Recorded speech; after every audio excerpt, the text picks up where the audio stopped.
Aloha, everyone. I'm your host, Christina Laney Mitri, and welcome to Smart Living Hawaii's podcast, where we discuss smart homes and technology, sustainability, healthy lifestyles, and smart business. Today, we'll continue our Sustainable Leader series, and we're going to have a talk story with Councilwoman Andria Tupola. We will talk about affordable housing in Hawaii, the hurdles we face, how we are tackling some of these hurdles, also some solutions, ideas, and action items worth discussing, along with what she does in government for us. So, aloha, Councilmember Tupola. Is Andrea okay for this Yeah, podcast? yeah. Okay, good. Awesome.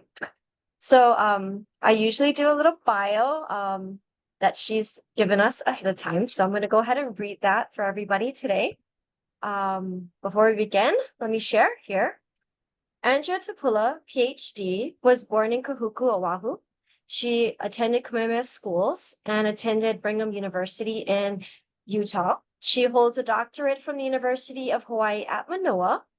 And in 2014, Tupola was elected to represent District 43, ʻEwa to Māʻili, in Hawaii's State House of Representatives. In 2015, she became the first Samoan woman to serve as a state house minority leader. And in 2016, she was reelected to another term. In 2018, she was the Republican nominee in Hawaii governor's race. And in 2021, Tupola was sworn in as the Honolulu City Councilwoman to represent District 1, which is a very large district, ʻEwa Beach to Kaʻena Point. She served as council floor leader and chair of the Executive Matters and Legal Affairs Committee from 2021 to 2022. In 2023, she became committee chair for public infrastructure and technology. And in 2024, she was reelected to a second term. So congratulations on that. So thank you. Thank you for joining us today. We do have some topics to discuss, but before I start, could you share a little, I'd like to dive into the personal side. So when you're not saving Hawaii, empowering Hawaii, what do you do for fun? I like to exercise. I love music. So the 3 degrees that I have are in music education. I was a choir teacher at various levels, and then I ended at University of Hawaiʻi. Oh, okay. And I know that you have a couple kids. Would you like to introduce and share how old are they now? I have a 16 and a 17-year-old. I have 2 girls, one at Kamehameha, one at Maryknoll. And yeah, they love playing basketball. They're also musically talented, and they're a great support to me in my millions of things that I have to do. Teenagers. I have a 14-year-old, so I can understand how that goes. Well, moving right along, because we don't have much time, I wanted to dive into affordable housing. Within the sectors that we kind of cover for Smart Living Hawaii on our foundation side, affordable housing is one of them, housing in general. And I did want to briefly discuss housing, and affordable housing is a very, what would you say, broad term. And then I would like to kind of, in the government side of things, what do we kind of categorize as affordable housing, and just kind of explain that to the audience if many may not know, because it's very vague, when you say affordable housing, as in from, I would say, purchase all the way to someone that is houseless. Maybe you can Yeah. share. Yeah, so there are what we call HUD definitions. So the Housing Urban Development Department of the federal government kind of sets these standards. And what they usually base affordability on is the average median income for the area. So if you've ever heard the word AMI, which is kind of new for me too, AMI indicates that there's an average median income, and therefore affordability could be like 30% of that income, 60% of that income. So a lot of times when you're dealing with like government proposals or developments that are coming up, they'll say like, oh yeah, it's affordable housing. Typically, the whole development is not.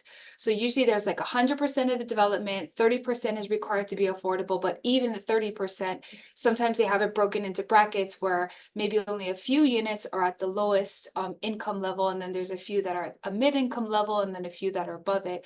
So it is really confusing, because I feel like the word affordable is just so like subjective to whatever project you're talking about.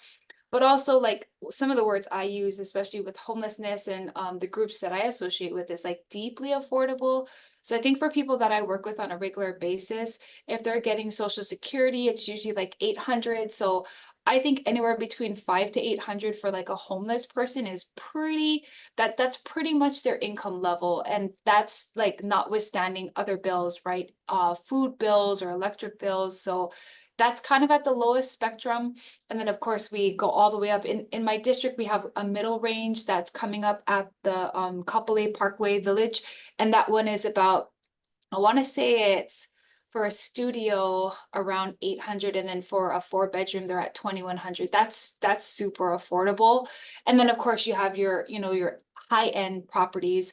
So with all of that being said, definitely knowing kind of like what you can handle for your mortgage or your rental rate, as opposed to all the other bills you pay, will kind of let you know what bracket you're in. Yeah. And I know with developers and everybody that's really trying to put out affordable housing, it's been very difficult because the numbers don't work out when you're No. building a unit. So, I mean, I think for the most part, a lot of things that we are working towards, I think for some is really just specific AMI up to 140 for purchase. And then there's a lot that fall in the category for rental. But what I would like to do is share more on the purchase side for now, because you do have an expo coming up. So maybe you can share a little bit more about that and what priced into paradise means. Yeah, so last year I did a podcast with Kamehameha and Tristan. They have a show on HGTV called Deals in Aloha. And specifically, we talked about that phrase, you know, the phrase that everyone uses on the news and everywhere else as to why nobody can live here and why everybody's leaving. I do also think that there's a little bit of self-prophesying, a little bit of manifesting when you use a phrase that may or may not apply to you, but then you kind of openly say it a lot, and then it kind of becomes your future because you said it. So I'm not even going to say it. So the name of our event is called Priced into Paradise, because we want people to be priced into their home. We want lots of local families to be able to afford to live here for generations to come. So our idea was to bring all the resources to one place, see if we can help people through some educational sessions. So from 9 to 3 at the Blaisdell on October 26th, we'll be hosting around 100 vendors, and the vendors range anywhere from home buying 101 to renovations to real estate investing. We have government entities, nonprofits, and for-profits. Then also adjacent to the exhibition hall, there's a Pikake room. We'll be having live discussions with experts. So from 10 to 11, we'll be hosting a home buying 101, from 11 to 12 renovations, and 12 to 1, we'll be doing real estate investing. Awesome. So I did want to tackle a couple things that I know you've been working on. I've seen them through some of your posts and whatnot. And this does tie into a lot of the things that we cover. So one of them was actually on the traveling that you've been doing. You've kind of been going to different places. I was very intrigued by when you recently, I think, went to Austin, Texas. Could you share that experience and let them know what it was you were visiting, and potentially how we can maybe see some, adoption here or some kind of synergy with the things that you've seen? Yeah, so I went to Austin to visit two specific homeless villages. One is called Community First, and the other one's called Esperanza Village. Community First has been there for a little bit longer, and it's a little larger. So they have around 400 units on their property, and they've acquired a property across the street where they're going to be building more. This one is a collection of tiny homes, RV homes, parked RVs, 3D printed homes. So it has some that is communal living where they kind of share bathroom and shower and kitchen space. And then they have some where it's built in. And some of the RVs are like really, really tiny, where it has like the bed is a loft and then you have a kitchen below and a bathroom, but it basically has everything inside of there. Community First was created some years ago by an activist that was helping with homelessness, but to where it's gotten today, it's just amazing. They have, of course, a store, and they have a medical center there. The bus, like the city bus, goes through their project and, provides rides for people who need it. They do have quite a bit of volunteerism going on there, where people still come and help out with like food services and like vocational training, some, things to help the residents to continue to grow in their skills and talents. They have an entrepreneur center where people like create ceramic projects and art projects, and the homeless individuals there sell it for income. So I really liked the fact that it was kind of a mix of lots of different houses, but it all worked together. And they even have a little section where you can come and stay there if you kind of want the whole experience. I believe it's only like 100 something a night, and that's kind of like also bringing income. So you make an appointment to go there. It costs money, which is going towards the village. And then also you can stay there, and that also generates income for them. They even have an amphitheater where they have a projector and they show movies at night for the residents. So I think the whole concept is really well thought out. And I really like the idea that, everyone does have to pay some income, or they have to have a little bit of income, or they help them to generate income to kind of help pay towards the cost of everything. But there is a lot of shared costs by having it work with volunteerism, and then also some shared living spaces. So that was community first. I also went to Esperanza Village, which is a whole different concept. It was started by Chris Baker. He was helping homeless that were underneath the overpasses in Texas. Ended up, the Department of Transportation gave him a parcel of land for 7 acres. Chris ended up taking on, I don't know, maybe like 90 homeless. It was tents, it was pallets, it was kind of crazy. As of 2019, I believe, only a few years ago, could be 2021. They might have acquired it in 2019. Then they started to actually erect structure. So now they have about 90 homes there. His concept is really different though, because their shared spaces are in a Quonset hut. So 2 Quonset huts got donated for 30,000 each, and each of the donors just wanted their logo on the top because planes fly over that particular parcel. And then he uses plug-in houses, and then he also uses a couple donated one. But the cool thing about his project was that they have a vocational training center built in there. A donor donated 350,000, built that, and it's actually going to be like a mechanic shop where people who live there can kind of learn more about the trade, possibly, generate income or a career. In his one, he really is trying to transition people out, like kind of like out to a better living situation. Whereas community first, I do believe it's kind of like you could live there forever. Okay. And so that was very helpful to see, just where other people are moving towards and what's actually successful in their own ways. But I also saw, and I know this is kind of a little bit different, but you had talked about the landfills. I mean, to me, we're also very conscious of like our waste management here in Hawaii, and the fact that we don't have a landfill right now lined up. But you went to a place, did you say China? I wasn't too sure. Yeah. So, definitely share a little bit on that. I mean, this is all to me gonna dovetail into my thoughts on what Hawaii really needs is more regenerative communities altogether. But yeah, if you can share really quickly on that one. Sure. I went to a place called Fujo. In 2021, I built a sister city relationship with Honolulu and that specific city. So the vice governor of the province invited me to go be a part of a conference. It was amazing. A highlight of their conference was a place called Kuleong, where there was a connection with Americans and Chinese that had lived there. And so they were really into like the genealogy, history. So they took me around to the city and showed me various city locations, from their metro to their city planning department. And I got to go to their landfill they call a waste treatment center. It's called Hong Miaoling Waste Treatment Center. I go up there. It's beautiful. People are taking wedding pictures because it's so clean there. And it's just on top, a hilltop. I believe it's 92 acres that they have up there. They're showing me the entire process. And in the waste treatment center, they have museums explaining the process, which I thought was mind blowing, because most of the city places you go to here in Honolulu, they're not going to show you the back end. They're not going to explain to you all those things. These guys are so proud of the technology that they have, because they were able to convert the majority of their waste into some type of byproduct. So the 4 byproducts that they create there is bricks. They do 30,000 bricks a day. They do fertilizer for farms. They do, of course, energy, and then they do biofuel. So with that being said, there's very little that comes out. So I think there might be some residual things that they might have to do something with, but the majority of all the waste is recycled into something they can use again. And the key is that they do from beginning to end airtight. So like once you get in there, like the whole thing is airtight. So they're sucking out the methane so that the toxic chemicals that are within the trash are being extracted. So by the time you're making the byproduct, it's not harmful to your health or to your family. In China, they have 4 trash cans, not 3. They actually organize their trash different than we do as well. Long story short, I asked them why they don't do landfills. They said they stopped doing that in 2009. So they said, As in China or that specific town?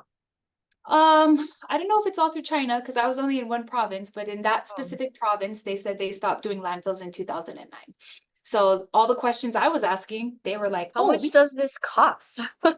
well, I'm sure it's costly, you know, communism is different, right? It's a different form of government, and I'm sure they have a different form of taxation and collection.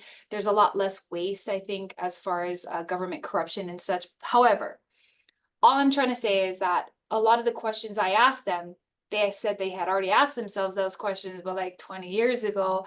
So actually, we are setting up very, very shortly with all of our guys in Campbell Industrial with R&V, ENV division, a little Zoom conference with them and us so that we can just go through it. You know, it might not happen overnight. And of course, everyone's like, we need to recycle more, we need this.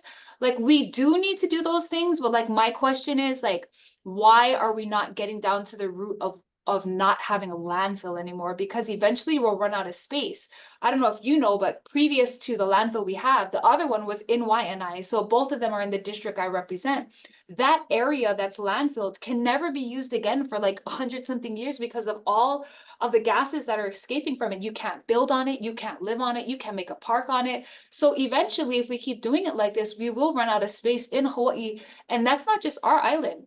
Many of the outer islands, they're full too. And I would even add in that there are other island nations, you know, like Rarotonga, others that they really need help with their trash too. I mean, we could be a leader in this industry. Yeah, for sure.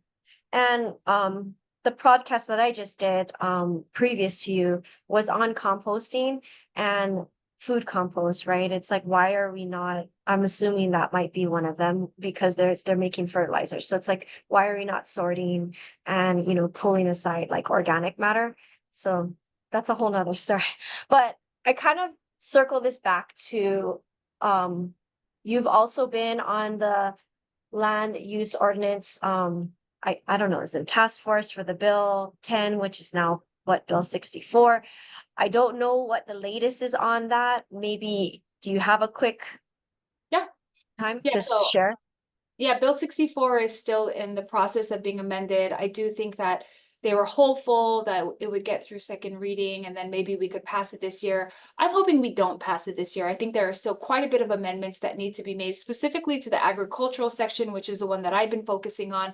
The majority of ranchers, farmers are in my district, as well as like feed mills and other things for ranchers, because a huge part of my district is still ag land. So, you know, with the grandiose of this bill, 269 pages plus, you know, the council member over it, she's been taking it in sections, but even in sections, I would argue, even in sections, it is still very heavy because within just the agriculture section, we're talking about feed mills, farmhouses, farm stands, food markets, what else? Like so many different parts of it, right? And then we're talking about setbacks, smells, land uses. And so I just don't want us to rush through this for no reason and possibly disadvantage people in my district that have been farming and ranching for years. It is already a dying field. It's a dying like industry. We don't need to be punishing them more by passing a law or a bill that's not ready for prime time. So we are still going through the edits and we are still in the agricultural section right now, but within that bill, there's industrial uses, there's residential uses, there's energy uses. So the land use ordinance is a large part of how we operate here on Oahu.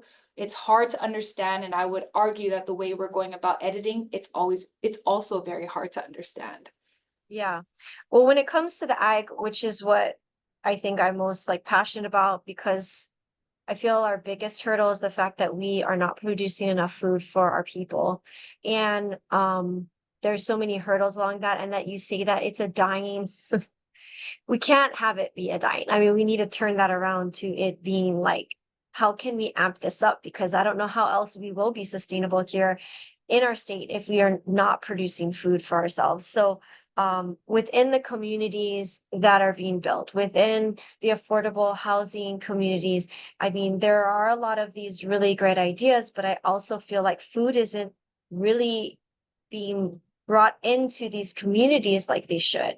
Even new developments across the board, and even when they were tried, it was kind of like whatever they can do to put a lemon tree in and see that there's some kind of, food growing something on the land. I just feel like however we can support our farmers and to be living off the land, that they're able to work and to live there is key. And I don't know, there's been talks about the farm dwelling units. Has that passed? Are we able to do these things now? I've heard about it. I wasn't too sure. Farm dwelling units are allowed. So right now, farm dwelling units are allowed. We're just discussing some of the requirements of like 51% of the land that you have a farm dwelling on has to be for agricultural use. You know, because there's a little side conversation going on in Bill 64 about just making sure that people who have ag land are producing ag.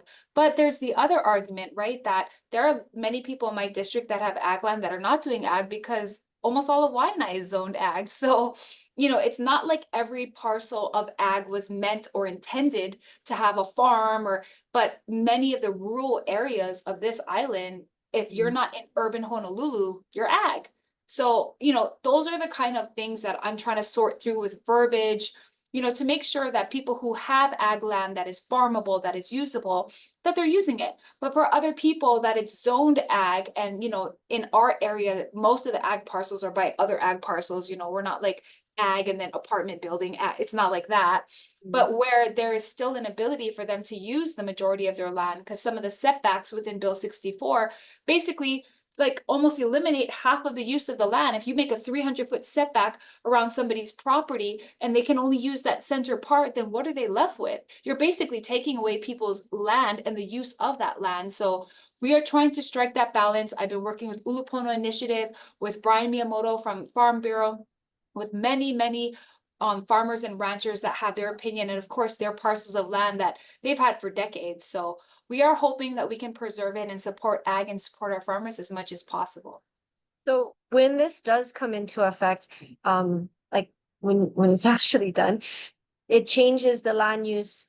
Is everybody grandfathered into what they currently have, or is it like it's going to actually change the land completely? That's the hard part, right? It's like you pass a bill this big. Who's going to go around Oahu and pass out this bill and make sure everybody reads it?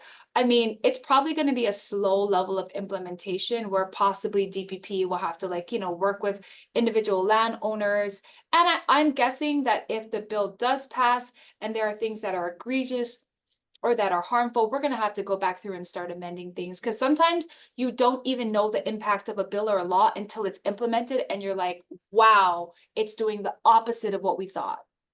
Yeah. Well, thank you for all that you're doing in this space. Are there any things in ledge or bills that are coming up or things that we should be supporting that you maybe are working on that you'd like to share with us before we jump off?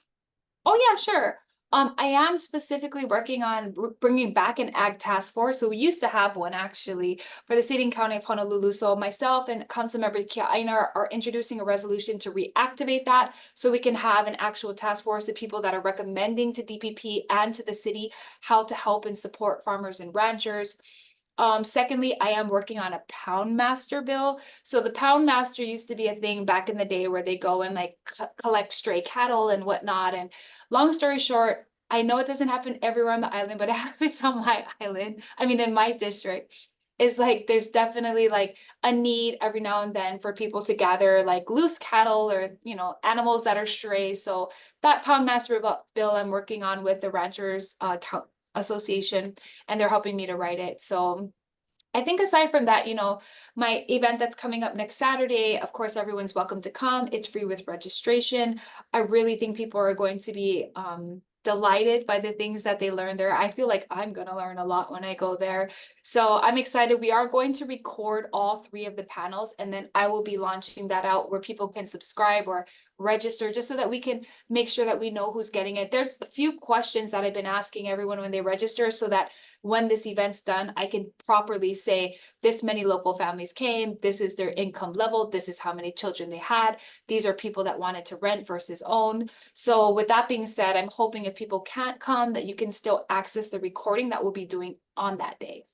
Yeah, we have a booth that will be there as well for our Smart Living Hawaii team. Our goal is really to help showcase Hawaii Energy and Puna Homes with their energy audits that they do for free for everybody. So that is something that we're going to feature and try to help get out to the public too with our booth. So thank you so Yay! much. Is there any maybe some info on how to reach you or your social media that you want to share with everybody really quick before you jump off? Yeah, sure. My office number is 768-5001. So I represent District 1 from ʻEwa to Kaʻena Point. You can call my office. You can email me at atupola@honolulu.gov. My social media handle is just Andria Tupola. So you can follow. There's definitely a lot of cleanups that I do. There's a lot of projects that I'm involved with, probably too many projects. But I love doing like creative things for the district. So if you want to get involved, let me know. Awesome. Well, thanks so much and have a blessed rest of your day. Thank Thank you. you. Bye.